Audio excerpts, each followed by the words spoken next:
Oh, hey there. Don't mind me. I was just admiring the box art for Gris.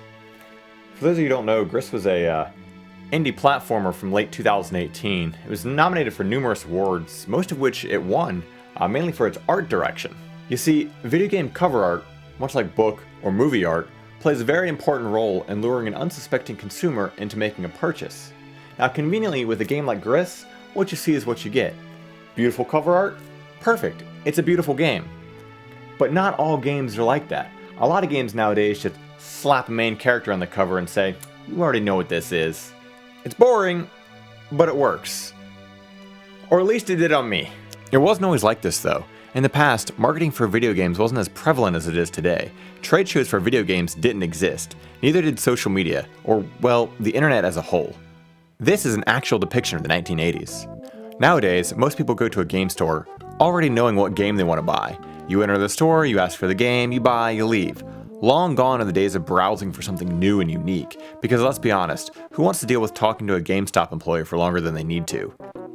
But in the 80s and the early 90s, you could enter a store and browse unhindered by employees peddling credit cards and magazine subscriptions.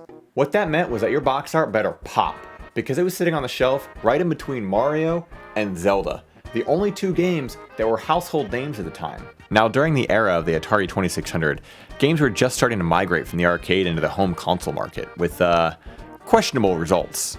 That meant that it was extremely important to have some banging box art. Let's look at the classic game Adventure 2. This art is awesome. We have a man ascending a set of stairs, sword drawn, as he enters a cave entrance adorned with the head of a dragon. The torches on both sides of the stairs have intricate details, having a snake curled around them, looking like it's trying to devour a bat whole. This really sets the tone for what kind of world we're about to enter.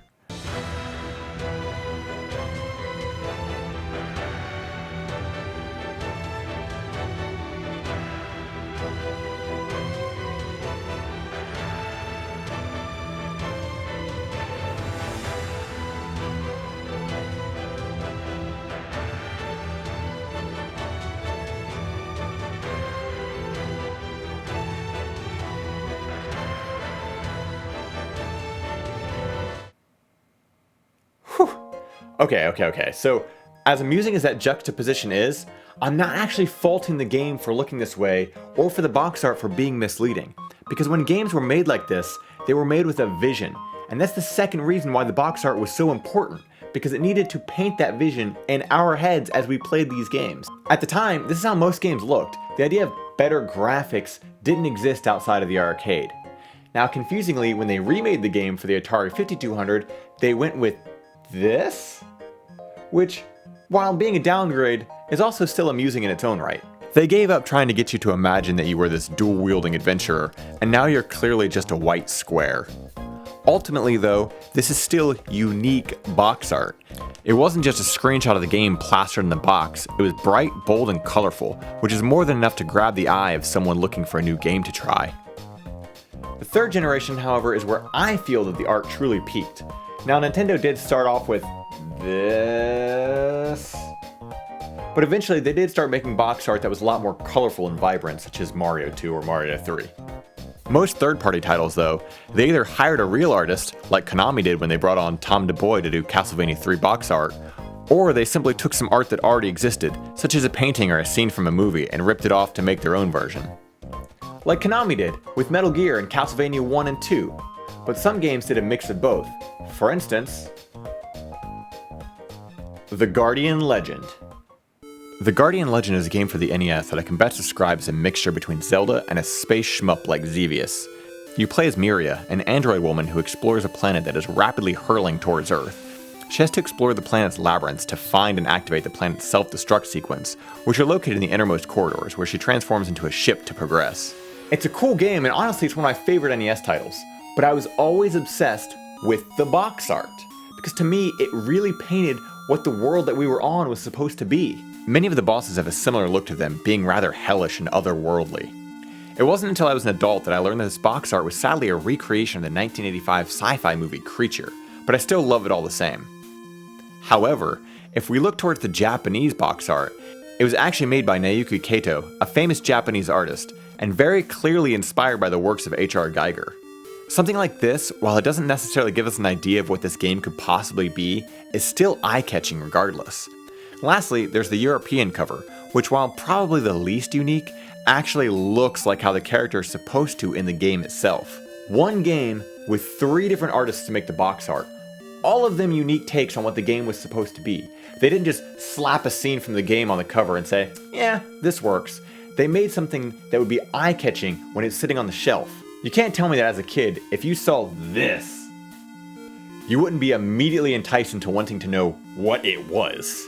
The third generation of consoles were absolutely filled with this kind of box art. Hand-drawn works or paintings used to advertise games. It was awesome. It didn't necessarily stop with the 4th generation, but it definitely became a lot more homogenized. There's something about the SNES and Genesis games that all have a certain look to them. Gone are the detailed, almost realistic approach to box art, replaced with pieces that, honestly, probably better represent the games. Mega Man X, for instance. When you see this and compare it to the game itself, it fits like a glove. Now that's not to say this generation didn't have some really good hand-drawn style art. Chrono Trigger immediately comes to mind, and Konami kept on Tom DeBoy for Super Castlevania 4, but overall, there was just something about SNES box art that felt a little too clean. This is where we started slipping back into just putting some assets on the cover, such as Super Mario RPG. Or when they just accidentally put someone's uncle on the cover and called it a day. The Genesis, sharing many third-party titles with the SNES, had a similar style of homogenization.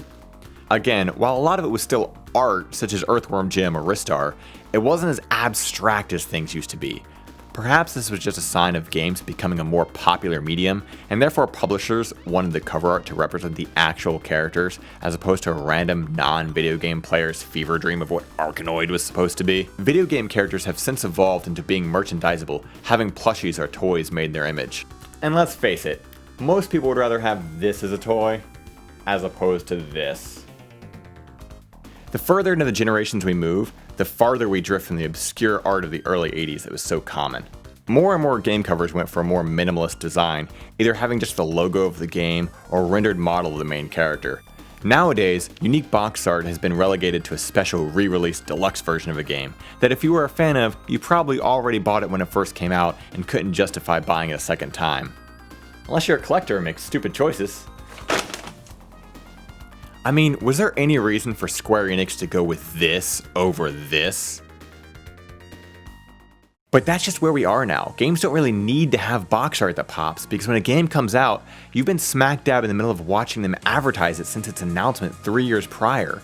Or it's another game in an already popular series that can already stand on its own through title alone. Then a game like Gris comes along, with a cover art that you can tell an actual artist put a lot of time into crafting.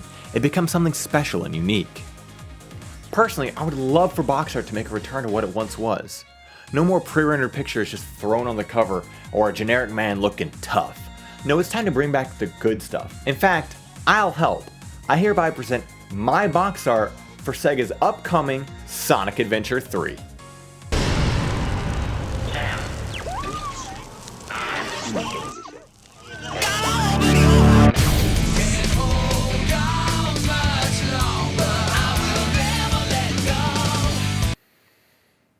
Perfect.